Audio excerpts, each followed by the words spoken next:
जय श्री राम बच्चों, स्वागत है आप सभी का एम के सर के यूट्यूब चैनल पर, जिसमें हम पढ़ रहे हैं 12th क्लास की मैथ चैप्टर नंबर 6। आज की क्लास में हम डिस्कस करने वाले हैं या स्टार्ट करने वाले हैं। क्या है chapter number 6? Application of derivative. जो हमने बच्चों डिफरेंशिएशन पढ़ा, तो डिफरेंशिएशन को कैसे हम यूज में लेते हैं। जैसे देखो आप, जैसे कोई भी तालाब है, तालाब में आप एक पत्थर फेंको, तो यदि आपने पत्थर फेंका तो उसमें पत्थर गिरेगा तो वो तरंग से निकलेगी। देखो, तो वो एक सर्कल जो बन रहा है, सर्कल बढ़ रहा है, देखो उसका एरिया भी बढ़ रहा है। तो वो हम डिफरेंशिएशन से उसका एरिया किस रेट से बढ़ रहा है, उसकी रेडियस किस रेट से बढ़ रही है, तो एरिया किस रेट से बढ़ रहा है, ये हम फाइंड कर सकते हैं किससे? डिफरेंशिएशन से। या फिर जैसे मान लो कोई भी फंक्शन है, फंक्शन का ग्राफ कितना बढ़ रहा है, कहाँ तक जा रहा है, और उसके बाद कब डाउन हो रहा है। ठीक है, ये सारी चीजें हम डिफरेंशिएशन से सीख सकते हैं। और कैसे कैसे हम इनको यूज में लेते हैं, कैसे कैसे सीखते हैं, वो सारी बातें हम आज की क्लास में या इस चैप्टर नंबर 6 में जो है एक एक करके डिस्कस करेंगे। तो चलो बिना देरी करे हुए शुरू करते हैं आज की क्लास। सबसे पहले यदि हम बात करें इंट्रोडक्शन की, तो इस चैप्टर में हम बेसिकली क्या क्या पॉइंट्स पढ़ने वाले हैं। सबसे पहले यदि हम बात करें तो बच्चों पहला जो पॉइंट होगा वो होगा rate of change. Rate of change मतलब कि कोई भी किसी भी के रेस्पेक्ट में किसी में कितना चेंज हो रहा है। जैसे टाइम के रेस्पेक्ट में तो दुनिया में हर एक चीज में जो है चेंजेस आ जाता है टाइम के रेस्पेक्ट में। तो इन्हीं पर बेस्ड बहुत सारे क्वेश्चन के साथ हम इस रेट ऑफ चेंज को क्लियरली डिस्कस करेंगे। और फिर यदि हम बात करें इसमें बच्चों, एक तो increasing function and decreasing function के बारे में हम डिस्कस करेंगे। इंक्रीजिंग फंक्शन और डिक्रीजिंग फंक्शन क्या होते हैं? इंक्रीजिंग फंक्शन मतलब किसी फंक्शन का ग्राफ रेगुलर बढ़ता है, उसको इंक्रीजिंग फंक्शन कह देते हैं। किसी फंक्शन का ग्राफ रेगुलर घटता है, उसको हम डिक्रीजिंग फंक्शन कह देते हैं। तो वो सारी बातें हम इस चैप्टर में सीखेंगे। और यदि हम बात करें और maxima minima, maxima and minima क्या होता है? मैक्सिमा मिनिमा कि कोई भी फंक्शन का ग्राफ यदि इस टाइप से बनता है, इनको हम कह देते हैं मैक्सिमा, इनको हम कह देते हैं क्या? मिनिमा। तो किसी भी फंक्शन का ग्राफ यदि हमें गिवन हो तो उसकी मैक्सिमम वैल्यू क्या है, या किसी भी फंक्शन की इक्वेशन हमें दी हुई हो, तो बिना ग्राफ जाने हम डिफरेंशिएशन से ये पता लगा सकते हैं कि इसकी मैक्सिमम वैल्यू तो क्या होगी और इसकी मिनिमम वैल्यू क्या होगी। ये हम डिफरेंशिएशन से पता कर सकते हैं, जो इस चैप्टर में हम सीखेंगे। ठीक है, तो चलो स्टार्ट करते हैं। सबसे पहले हम बात करते हैं क्या? Rate of change of quantities, कि कोई भी क्वांटिटीज में रेट ऑफ चेंज जो है वो किस तरह से होता है। बेसिकली आप इसको ऐसे समझ सकते हैं कि जैसे d y by d x है, इसको मैं क्या लिख सकता हूँ? इसको लिख सकता हूँ मैं बच्चों d y by d t into d t divide by d x. तो इस तरह से जो भी हमें गिवन होगा, जैसे मान लो कोई भी सर्कल के बारे में दे देगा, कोई भी स्पेयर के बारे में दे देगा कि एक कोई बैलून है उसको फुलाया जा रहा है, उसकी रेडियस जो है इस तरह से इंक्रीज हो रही है, तो उसका वॉल्यूम जो है वो किस रेट से इंक्रीज होगा। इस तरह की बातें जो है वो इस एक्सरसाइज में हम सीखेंगे। तो आज इस क्लास में हम जो एक्सरसाइज 6.1 है उसके एग्जाम्पल जो है वो एक एक करके डिस्कस करते हैं, जिसमें रेट ऑफ चेंज जो है वो आपको अच्छी प्रकार से समझ में आएगा। जैसे सबसे पहले यदि हम बात करें, एग्जाम्पल नंबर 1 आपको क्या कह रहा है बच्चों? Find the rate of change of the area of a circle per second with respect to its radius when r equals to 5 centimetre. मतलब कि कोई भी सर्कल जो है, उस सर्कल का जो एरिया है वो किस रेट से पर सेकेंड चेंज हो रहा है with respect to its radius.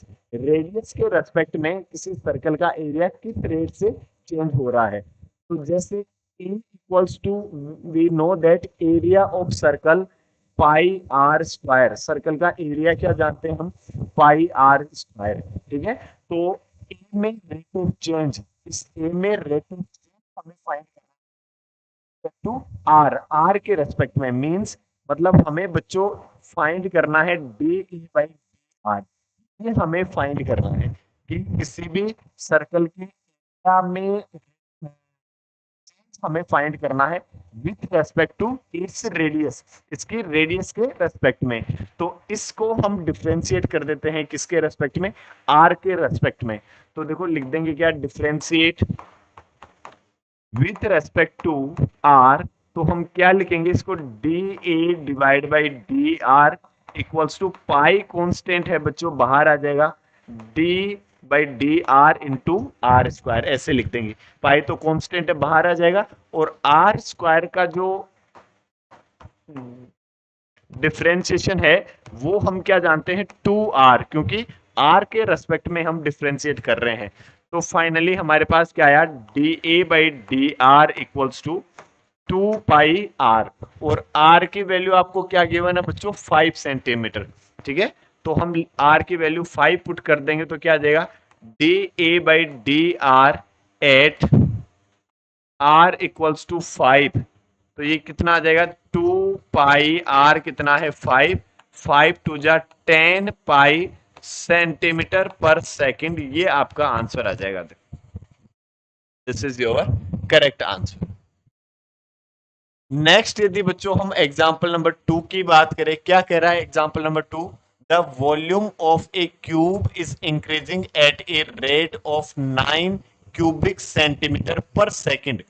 देखो इस यूनिट से हमें पता चल रहा है सेंटीमीटर पर सेकंड, मतलब कि किसी क्यूब का जो वॉल्यूम है उसमें रेट ऑफ चेंज मतलब डीवी बाई डी टी मतलब पर सेकंड से हमें पता चल रहा है d v by d, this is equals to 9 centimetre cube per second. ये हमें गिवन है कि किसी भी क्यूब का जो वॉल्यूम है उसमें रेट ऑफ चेंज कितना है बच्चों, 9 सेंटीमीटर क्यूब पर सेकंड।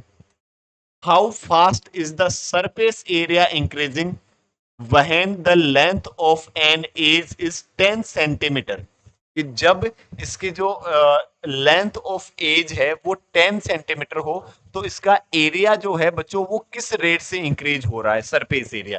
तो देखो volume we know that x cube, यदि एक्स मान लो इसकी साइड है तो इसका क्यूब का जो वॉल्यूम है वो क्या होता है, एक्स क्यूब। तो हम यहां से यदि बच्चों बात करें d by d t into x cube equals to आपको क्या गिवन है, 9। इसको मैं यदि डिफ्रेंशिएट कर दूं तो क्या आ जाएगा, 3x square into d x divide by d t equals to 9, ये आपके पास आ जाएगा, देखो ठीक है। और यदि हम यहां से बात करें d x divide by d t equals to ये 9 डिवाइड बाई 3x स्क्वायर, ये कैंसिल हुआ 3 times, so that d x divide by d t equals to बच्चों क्या हुआ, डिवाइड बाई एक्स स्क्वायर, ये हमारे पास क्या आया, D x by d T आया। अब देखो आपसे क्या कह रहा है, इसके सरफेस एरिया, इसका जो सरफेस एरिया है वो किस रेट से इंक्रीज हो रहा है। We know that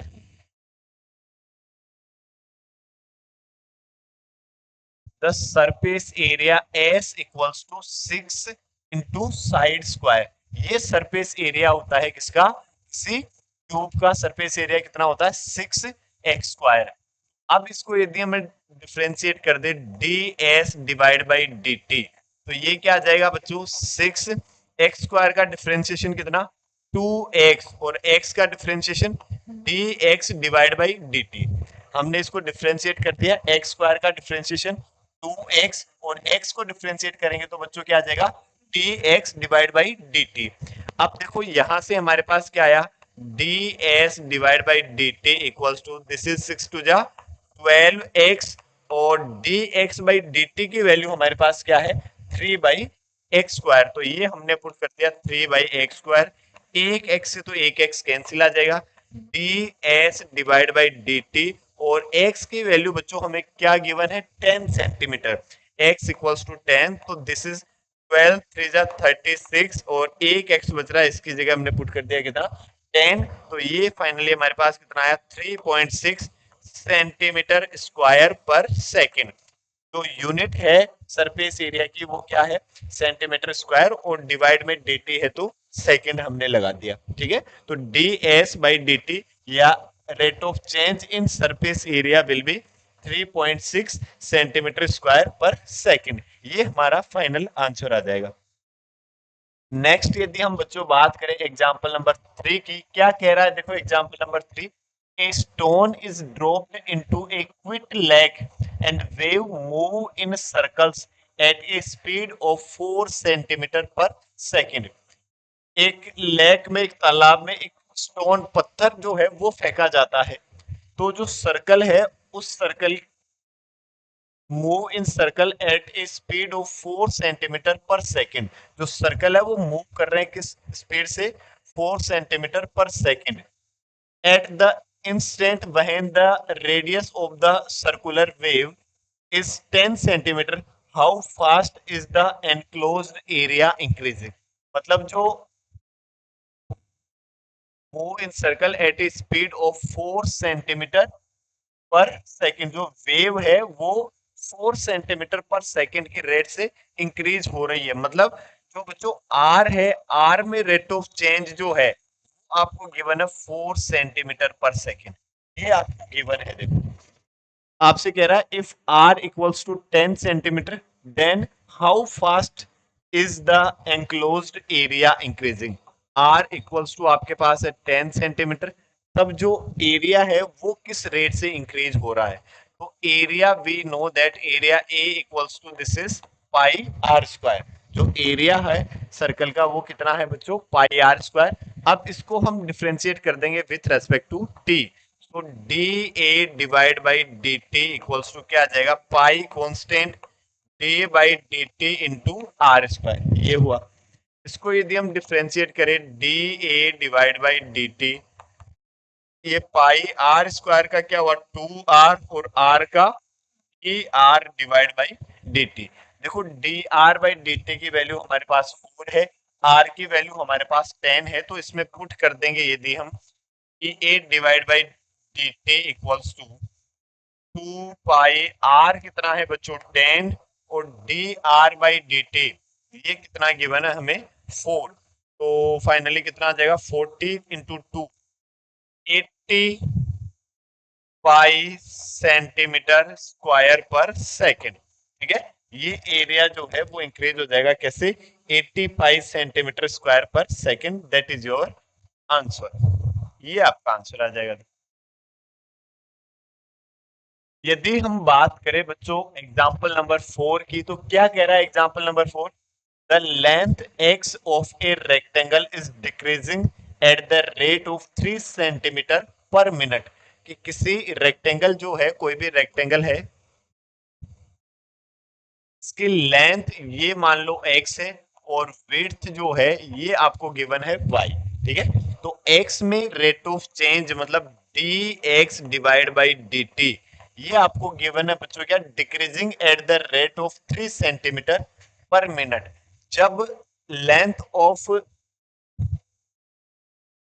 rectangle decrease हो रहा है बच्चों, तो डिक्रीज को हम लिखते हैं माइनस में। डिक्रीज का मतलब कम होना, घटना, तो डिक्रीज को हम लिखते हैं माइनस में, तो इसको लिखेंगे -3 सेंटीमीटर पर मिनट। इसको ऐसे लिखेंगे dx divide by dt equals to -3 centimetre per minute. और क्या कह रहा है the width y is increasing at the rate of 2 centimetre per minute.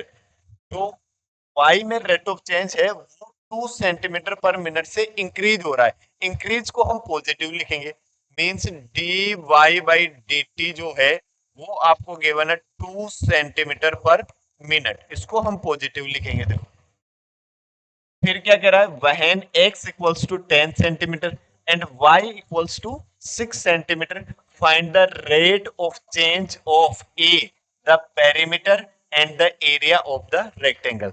सबसे पहले तो आपको फर्स्ट की यदि हम बात करें, एक की हम बात करें, तो पेरीमीटर में रेट ऑफ चेंज आपको फाइंड करना है। पेरीमीटर बच्चों हम क्या जानते हैं, perimeter is the length of boundary, total boundary की लेंथ। तो टोटल बाउंड्री की लेंथ ये x है तो ये भी x, और ये y है तो ये भी y। ठीक है, तो जो एरिया जो हो, सॉरी, तो पेरीमीटर होगा बच्चों वो क्या आ जाएगा, 2x plus 2y। This is the perimeter of rectangle. या हम इसको और ऐसे भी लिख देते हैं, आपको फॉर्मूला याद होगा, 2 ब्रैकेट x प्लस वाई। ठीक है, तो अब इसको हम डिफ्रेंशिएट कर देते हैं विथ रेस्पेक्ट टू t। तो क्या लिखेंगे देखो, dp divide by dt equals to क्या आ जाएगा बच्चों, 2 x का differentiation dx divide by dt और y का dy डिवाइड बाई dt। ये हुआ देखो। ठीक है, t के रेस्पेक्ट में हमने डिफरेंशिएट कर दिया x का dx बाई dt और y का dy बाई dt। दोनों की इसमें हमने वैल्यू पुट कर दी, dp by dt equals to 2। ये हमारे पास है हमारे पास गिवन है -3 और ये गिवन है प्लस का 2। -1 इंटू 2 फाइनली क्या आया, -2 सेंटीमीटर पर मिनट। मतलब जो पेरीमीटर होगा बच्चों, पेरीमीटर में रेट ऑफ चेंज क्या होगा, 2 सेंटीमीटर पर मिनट की रेट से डिक्रीज हो रहा है। ठीक है, और यदि हम इसके एरिया की हम बात करते हैं, यदि area we know that x into y. ठीक है, area of rectangle equals to length into width. तो अब इसको हम डिफरेंशिएट कर लेते हैं विथ रेस्पेक्ट टू t। इसमें रेट ऑफ चेंज यदि हम पता करें, d A divide by d t. यहां देखो बच्चों क्या लगाएंगे, प्रोडक्ट रूल लगाएंगे। क्या होता है प्रोडक्ट रूल, x को रखा y का डिफरेंशिएशन प्लस y को रखा x का डिफरेंशिएशन। तो देखो x को रखा y का differentiation dy by dt plus y को रखा x का differentiation dx divide by dt। और हमसे क्या कह रहा है बच्चों क्वेश्चन में, x equals to 10 centimetre and y equals to 6 centimetre. ये आपको गिवन है, तो आपको dA बाई dt जो है वो कैलकुलेट करना है। dx बाई dt की वैल्यू हमारे पास -3 है, dy बाई dt की वैल्यू हमारे पास 2 सेंटीमीटर पर मिनट है। सभी की वैल्यू इसमें यदि हम पुट करेंगे तो क्या आ जाएगा, dA by dt equals to, ये x हमारे पास है बच्चों कितना, 10 मल्टीप्लाई डी बाई dt कितना 2 प्लस y हमारे पास है बच्चों कितना 6 और d x by d T हमारे पास है माइनस का 3। फाइनली कितना आ जाएगा, ये 20 माइनस का 18, तो equals to 2 centimetre square per minute. जो एरिया है बच्चों, वो एरिया जो है 2 सेंटीमीटर स्क्वायर पर मिनट जो है वो इंक्रीज हो रहा है। ये प्लस का आ रहा है इसलिए ये इंक्रीज हो रहा है, और ये माइनस का आ रहा है मतलब ये डिक्रीज हो रहा है। पेरीमीटर तो डिक्रीज हो रहा है और एरिया जो है वो बढ़ता जा रहा है देखो। ठीक है, इसके बाद यदि हम बात करें एग्जांपल नंबर 5 जो है बच्चों, वो क्या कह रहा है, the total cost c x in rupees associated with the production of x unit of an item is given by c x equals to, ये एक्स क्यूब है देखो, 0.005 x cube minus 0.02 x square plus 30 x plus 5000। क्या कह रहा, find the marginal cost when 3 unit are produced, where by marginal cost we mean the instantaneous rate of change of total cost at any level of output। आपको बच्चों marginal cost find करनी है। तो देखो जो मार्जिनल कॉस्ट होती है,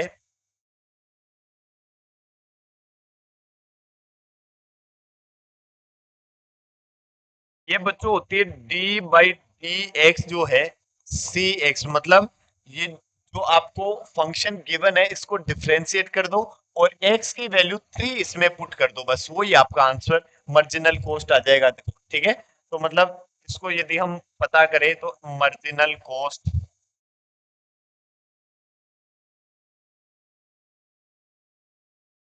equals to, इसको डिफ्रेंशिएट कर देंगे, देखो d by d x c x, तो एक्स क्यूब आ जाएगा इसका डिफ्रेंशिएशन, मतलब एक्स क्यूब का डिफ्रेंशिएशन आ जाएगा 3x²। क्या लिखेंगे 0.005 इंटू 3x², ये आ जाएगा बच्चों आपके पास -0.02 मल्टीप्लाई x² का 2x और प्लस 30x का 1 और 5000 का 0 हो जाएगा। देखो अब इसमें हम रख देंगे x equals to 3, put x equals to 3, x की वैल्यू 3 पुट करोगे तो ये मार्जिनल कॉस्ट जो होगी वो आपके पास क्या आ जाएगी, देखो 3 से मल्टीप्लाई करोगे 5 3 जा 15, 0.015 इंटू 3 का square minus 0.02 into 2 into 3 plus का 30, ये 9 और 15 9 जा 135, तो फाइनली क्या आ जाएगा आपके पास, ये 9 15 9 जा 135, 135 माइनस ये 3 2 जा 6 और 6 2 जा 12, 0.12 और प्लस का 30, तो ये दोनों तो ऐड हो जाएंगे, देखो 30.135 माइनस ये क्या आ जाएगा 0.120, तो the marginal cost will be 5 minus 0, तो 5, ये कितना 1, ये 0.30, ये आपका फाइनल आंसर आ जाएगा 30.015। इस प्रोडक्शन की जो टोटल मार्जिनल कॉस्ट है वो बच्चों कितनी आ जाएगी 30.015। This is your answer. Next यदि हम एग्जांपल नंबर 6 की और बात कर ले, ये भी सेम ऐसा ही question, the total revenue in rupees received from the sale of x units of a product is given by rx, जो है वो आपको गिवन है कैसे 3x² प्लस 36x प्लस का 5, जो रेवेन्यू इन रुपीज है वो आपको इस तरह से गिवन है, find the marginal revenue when x equals to 5। Marginal revenue आपको फाइंड करना है तो इसको डिफरेंशिएट करो और x की जगह 5 पुट कर दो, बस इतनी सी बात।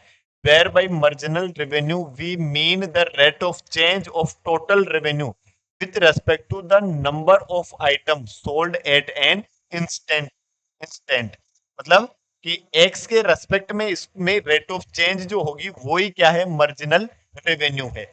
मतलब यदि हम बात करें बच्चों r-x की तो क्या आ जाएगा आपके पास ये 6x प्लस का 36, और अब इसमें x की जगह 5 पुट कर देंगे, put x equals to 5, so r-5 मतलब ये कितना आ जाएगा 6 इंटू 5 प्लस का 36, 30 plus 36 means 66 rupees. This is the marginal revenue, यही आपका आंसर। इसी के साथ जो है आपके एग्जाम्पल जो है वो कंप्लीट हुए। अगली क्लास में हम जो है एक्सरसाइज 6.1 के क्वेश्चन डिस्कस करेंगे। तब तक के लिए जय हिंद, जय भारत, जय महाकाल।